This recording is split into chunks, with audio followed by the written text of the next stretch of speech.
What does it mean to take a stand? To me, to take a stand means to voice your opinion, your strong feelings on a certain topic, a certain subject. It means to fight for what you believe in. Why is this important? I think if you don't express your opinions, if you don't express how you feel, then your thoughts, your ideas get lost. So if there's a situation you don't agree with, you don't think is correct, then express yourself, but express yourself in a positive manner. But be sure to make known you disagree with that or you agree with that statement based on what the topic is.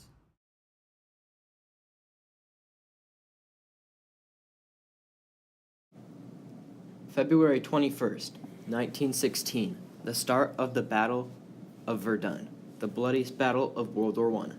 Philip Pétain, a commander in the French army, was fighting alongside Charles de Gaulle, a captain in the French army. Earlier in World War I, Charles de Gaulle was a lieutenant under Pétain, but was promoted to captain after receiving service medals. During the battle, Charles de Gaulle was captured by the Germans. After attempting to escape from German prison many times, the war ended, and de Gaulle was freed. They both fought for what they believed in, defending their allies and their home country.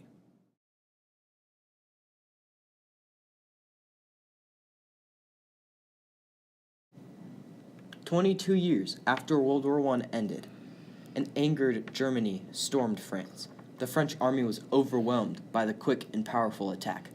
Philip Pétain, the leader of France, surrendered to the German forces that allowed Hitler free reign of the country. However, one man decided that he would not let his country fall into the hands of a fascist dictator. This man, Charles de Gaulle, fled to Britain for safety.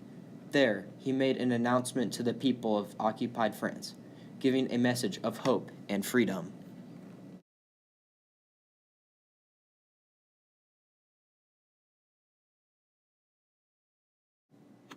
Moi, général de Gaulle, j'entreprends ici, en Angleterre, cette tâche nationale.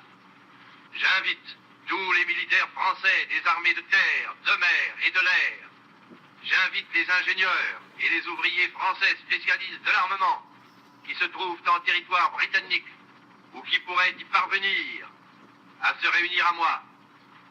J'invite les chefs, les soldats, les marins, les aviateurs et forces françaises de terre, de mer, de l'air, où qu'ils se trouvent actuellement, à se mettre en rapport avec moi.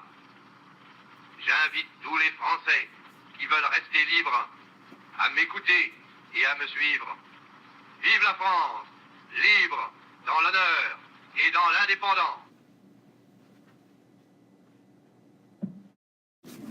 I, General de Gaulle, now in London, call on all French officers and men who are at present on British soil, or maybe in the future, with or without their arms. I call on all engineers or skilled workmen from the armament factories who are at present on British soil, or maybe in the future, to get in touch with me. Whatever happens, the flame of the French resistance must not and shall not die. Tomorrow I broadcast again from London. Through de Gaulle's speech, many French citizens were motivated to drive out the Nazis. Shortly after de Gaulle's speech to the French people, small resistance cells began to form. In the beginning, resistance cells were small, with little organization and communication between other cells. Most of the cells had no correlation with each other. Most of the early actions of the resistance were creating a network of underground newspapers. The newspapers spread propaganda to influence more and more French citizens to get involved with the resistance. In May 1941, the first SOE, or Special Operations Executive, agent parachuted into northern France to help organize and join resistance forces.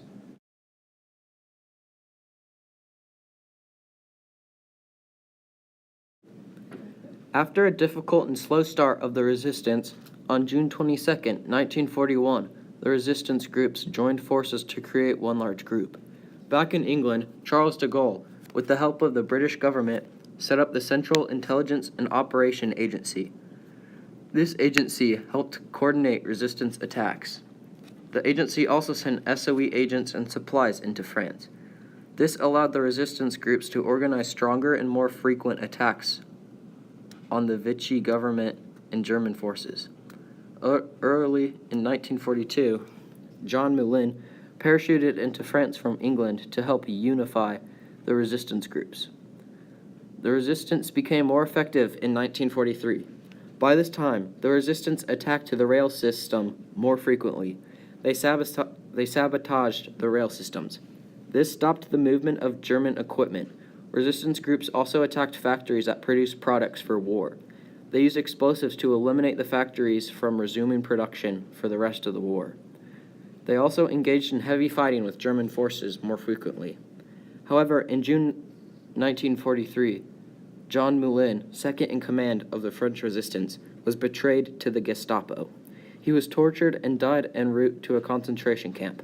However, this did not stop the resistance. By 1944, there was an estimated 100,000 members that were involved in the French resistance.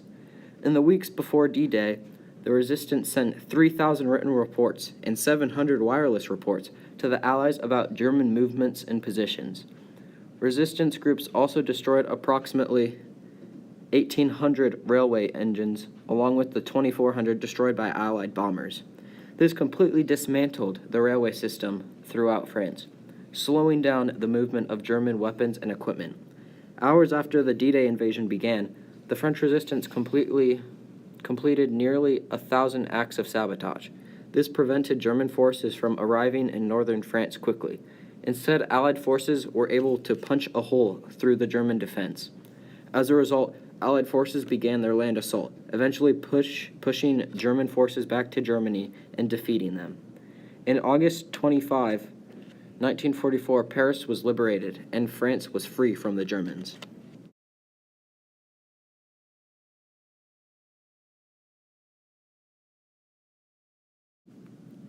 After the war, in 1945, Philip Pétain was brought to trial in France for his acts of treason as chief of state of the Vichy government. He was immediately sentenced to solitary confinement for life. He was imprisoned in a fortress for the rest of his life. However, as for Charles de Gaulle, he was eventually elected President of the Republic of France.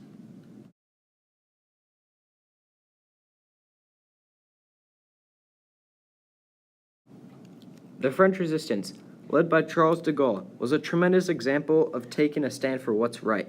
Against all odds, the French resistance was an effective group that stopped the German advancement.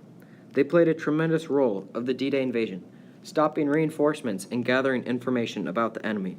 Finally, through all the sacrifices of the resistance members, France was freed from Germany.